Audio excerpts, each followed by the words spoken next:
नमस्कार दोस्तों, किसी भी न्यूज चैनल पर आपको ये तस्वीरें दिखी क्या? ऐसी भीड़ की तस्वीरें किसी भी चैनल से आपको पता चला क्या कि देश की राजधानी दिल्ली में आज लाखों लोग जुटे थे? किसी भी न्यूज चैनल से आपको यह जानकारी मिली क्या कि देश की राजधानी दिल्ली में करीब 1.5 दर्जन राज्यों से अलग अलग तरीकों और साधनों से चलकर लाखों लोग राजधानी पहुंचे थे? किसी भी न्यूज चैनल से आपको यह पता चला क्या कि देश की राजधानी दिल्ली के रामलीला मैदान में, ऐतिहासिक मैदान में आज एक ऐतिहासिक जनसभा हुई है? किसी भी चैनल से आपको पता चला क्या कि दिल्ली में आज इतनी बड़ी भीड़ अलग अलग राज्यों से एक मांग को लेकर पहुंची कि रामलीला मैदान तो भर ही गया, रामलीला मैदान के बाहर कई किलोमीटर दूर तक कतारें थी? किसी भी चैनल से आपको पता चला क्या कि दिल्ली में, देश की राजधानी में, प्रधानमंत्री के आवास से चंद किलोमीटर दूर लाखों लोगों की भीड़ जब ये नारे लगा रही थी तो मुख्य धारा के चैनल के रिपोर्टर वहां मौजूद नहीं थे, ओवी वैन मौजूद नहीं था, लाइव टेलीकास्ट करने वाले साधन संसाधन मौजूद नहीं थे, इसलिए किसी चैनल पर यह तस्वीर आपको दिखी नहीं। क्या है, क्यों जुटे ऐसे लोग, यह आपको बताऊंगा इसी वीडियो में। हमारे वरिष्ठ सहयोगी एनके सिंह विस्तार से आपको बताएंगे, लेकिन यह सवाल इसलिए पूछ रहा हूं कि ताकि अंदाजा लगे कि जब कोई जनसमूह विशाल आकार में भी दिल्ली में जुटता है और वो समूह प्रधानमंत्री मोदी की सत्ता से सवाल करते हुए कुछ मांग रखता है और वो समूह अगर बीजेपी सरकारों से अपनी मांग बुलंद करने के लिए दिल्ली में ऐसे जुटता है तो उसकी आवाज चैनलों पर गूंजती नहीं और चैनलों के जरिए आप तक पहुंचती नहीं।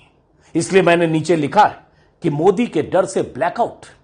क्या यह मुमकिन है कि दिल्ली में लाखों लोग जुट जाएं, विशाल जनसभा हो और उसके बाद चैनल पर 2, 4, 3 मिनट के लिए भी वो खबर न दिखे तो क्यों न मान लें कि मोदी के डर से यह ब्लैकआउट है, क्योंकि ये जो लोग जुटे थे इनकी मांग मोदी और मोदी की सत्ता से है, बीजेपी की सरकार से।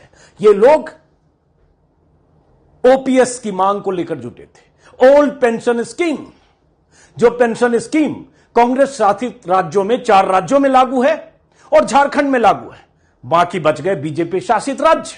वो स्कीम जो प्रधानमंत्री वाजपेयी के कार्यकाल में खत्म की गई थी और जिस मांग को लेकर देश भर के लाखों कर्मचारी आंदोलित हैं।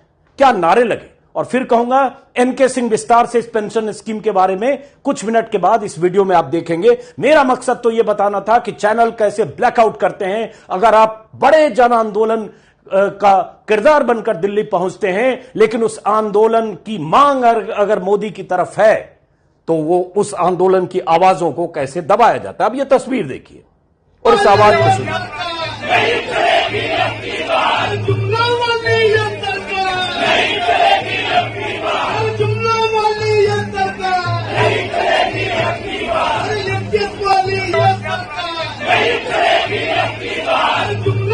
ये नारा क्या लग रहा है? ये नारा लग रहा है जुमलों वाली ये सरकार नहीं चलेगी अब की बार। जुमले किसके? प्रधानमंत्री मोदी के। मांग किससे? प्रधानमंत्री मोदी और बीजेपी की सरकारों से। अब यह तस्वीर देखिए, इसलिए मैंने कहा यह ऐतिहासिक तस्वीरें।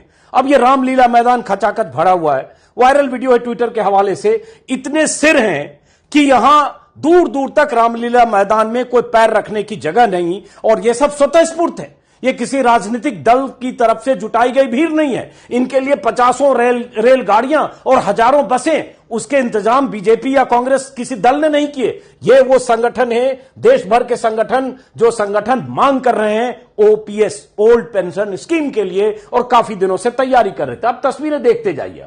इसी से सोचिए कि इतनी बड़ी खबर को, इतनी बड़ी सभा को, इतने बड़े जनसमूह में उठी मांग को कैसे चैनल्स की तरफ से दबा दिया गया और आप तक ये मांग पहुंची नहीं, आप तक ये तस्वीरें पहुंची नहीं। ये तस्वीर, सारी तस्वीर अभी कुछ घंटे पहले की दिल्ली की है।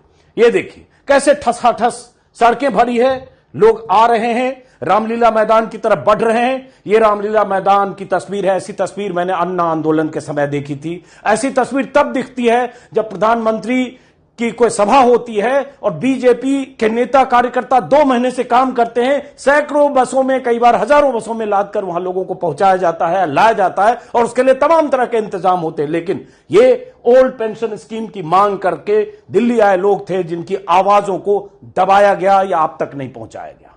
तो अब विस्तार से सुनिए एनके सिंह क्या बता रहे हैं, इनकी मांग क्या है और यह मांग कैसे मोदी के लिए मुसीबत बनने वाला है, यह मांग कैसे हिमाचल में बहुत बड़ा मुद्दा बना और यह मांग अगर इस तरह से इस बड़े जनसमूह से विस्तार पाकर देश के 1.5 दर्जन राज्यों में ऐसे फैलता है तो 7 महीने बाद, 6 महीने बाद होने वाले लोकसभा चुनाव में इसका क्या असर होगा। और यही असर, इसी का डर तो नहीं कि प्रधानमंत्री मोदी या उनके डर से यह ब्लैकआउट कर दिया गया चैनलों पर। आज की सबसे बड़ी खबर, ट्विटर पर, सोशल मीडिया पर अगर ये वीडियो, ये तस्वीरें नहीं तैर रही होती तो शायद हम जैसे, आप जैसे लोगों को पता नहीं चलता, हालांकि हमारे संवाददाता वहां मौजूद थे। अब एनके सिंह से विस्तार से सुनिए और समझिए कि ओपीएस कैसे बहुत बड़ा मुद्दा अगले 6 महीने में बनने जा रहा है। सुनिए एनके सिंह से।